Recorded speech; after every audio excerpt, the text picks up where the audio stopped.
አምላክ በሚሆን በአብ በወልድ በመንፈስ ቅዱስ ስም አሜን። የካቲት 23 የልደት ፀሐይ ሊቀ ሰማዕት ቅዱስ ጊዮርጊስ በጦርነት ላይ ሳለ ሳህለ ማርያምን ወይም አጼ ምኒልክን በመርዳት ጠላትን ድል እንዳደረገ የሚናገር ታምር ይሄ ነው።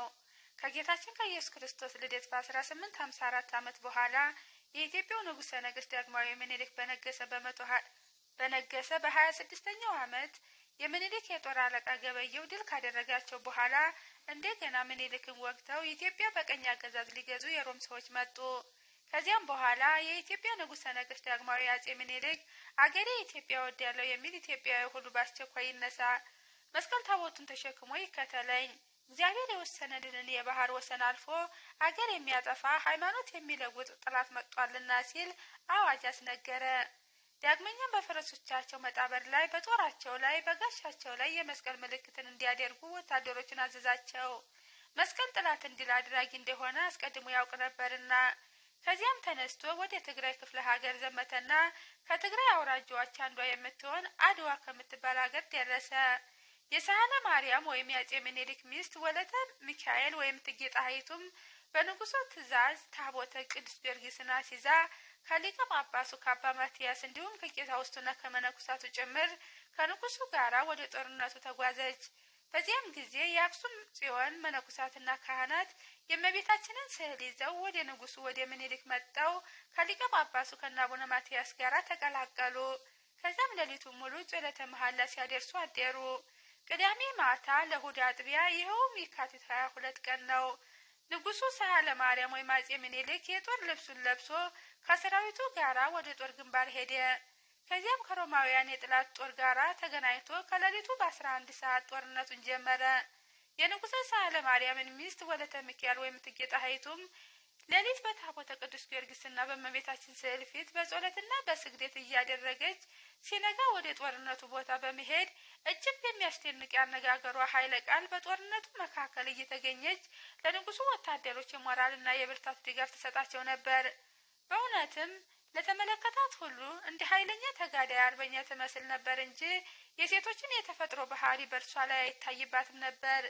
የንጉሶችም ወታደሮች የንግስቲቱን የጀግንነት አነጋገር በሰሙ ጊዜ በእሳት ላይ እንደተጣደ የብረምጣድ ልባቸው ጋለ።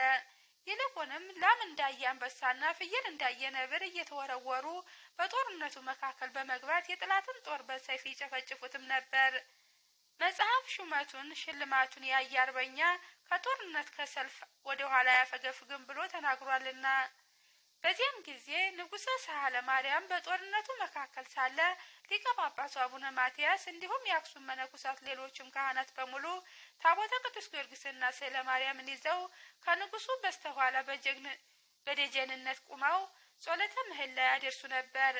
ንግስቲቱ ወለተ ሚካኤል በጸሎት ጊዜ በመዓልትም በሌሊትም ከነርሱ አትለይም ነበር። የጽዮን አገልጋዮችም በእግዚአብሔር በሕጉ ታቦት ፊት መለከት ይነፉ ነበር። በዚህም ዕለት ይኸውም የካቲት 23 ቀን በሮማውያንና በኢትዮጵያውያን መካከል ከፍተኛ ጦርነት ሆነ። ወዲያውም በሰማይ ታላቅ ታምር ተደረገ። ይኸውም የቀስተ ደመና ምልክት ታየ። ከዚያም ቀስተ ደመና ውስጥ መልኩ አረንጓዴ የሚመስል ጢስ ይወጣ ነበር። ከዚያም ጢስ ውስጥ እንደ ክረምት ነጎድጓድ ያለ ድምፅ ተሰማ።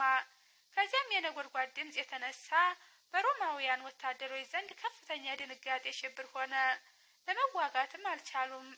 ይልቁንም ኃይሉ ገበሬ ተአምረ ቅዱስ ጊዮርጊስ በአምባላይ ፈረስ ተቀምጦ ከንፋስ ሩጫ ይልቅ እየተፋጠነ በአየር ላይ በተገለጠ ጊዜ በግንባራቸው ፍግም እያሉ ወደቁ። የኢትዮጵያ ሕዝብ አምላካቸው ሊረዳቸው መጣ። እንግዲህ ማን ያድነናል አሉ። ምድር ጠበበቻቸው። በዚህም ጊዜ የኢትዮጵያ ሰራዊት የሮምን የጦር ሰራዊት ፈጃቸው።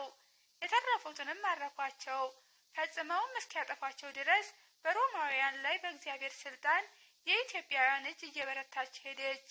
ከዚያም በኋላ ንጉሡ ሳህለ ማርያም በእግዚአብሔር ኃይልና በታምራት አድራጊው በቅዱስ ጊዮርጊስ ተራድነት የሮማውያንን የጦር ሰራዊት በጦርነት ድል አድርጎ የድል አክሊልን ተቀዳጀ። ስለዚህም በዳዊት የምስጋና ቃል የድል ዘውድ ያቀዳጀኝን እግዚአብሔርን ባለ ዘመኔ ሁሉ አመሰግነዋለሁ፣ ለፈጣሪም እዘምራለሁ አለ። ሕዝቡም ሁሉ በክብር ከፍ ከፍ ያለ እግዚአብሔርን በፍጹም ምስጋና እናመሰግነዋለን። የሮማውያን ኃይል ቀጥቅጦ አጥፍቷልና ሰረገላዎቻቸውንም ሰባብሯልና ሰራዊቱንም ሁሉ በምድር ላይ በትኗቸዋልና እያሉ አመሰገኑ። በፈጣሪው በኢየሱስ ክርስቶስ ኃይል በጦርነቱ መካከል የረዳውን ቅዱስ ጊዮርጊስንም በፍጹም ማድነቅ እያደነቁ አመሰገኑት። የሮማም የጦር ሰራዊት በኢትዮጵያን ፊት ተዋረዱ። ዳግመኛም በኢትዮጵያ ላይ እጃቸውን ከፍ ከፍ አላደረጉም። በምኒልክም ዘመነ መንግስት ኢትዮጵያ ከጦርነት ለ40 ዓመታት ያህል አረፈች። የኢትዮጵያ ንጉሠ ነገሥት ምኒልክም ከአድዋ ጦርነት ከተመለሰ በኋላ አዲስ አበባ በምትባለው ከተማው መካከል በቅዱስ ጊዮርጊስ ስም የተዋበች ቤተክርስቲያን አሰራ። ስሟንም ገነተ ጽጌ ብሎ ሰየማት። ሰማዕቱ ቅዱስ ጊዮርጊስ በጦርነቱ ሁሉ ይረዳው ነበርና የቅዱስ ጊዮርጊስ ጥበቃው ዛሬም አይለየን። ረድኤት በረከቱም ይደርብን፣ በጸሎቱም ይማረን። አሜን። ወስብሐት ለእግዚአብሔር ወለወላዲቱ ድንግል ወለመስቀሉ ክብር። ይቆየን። አሜን።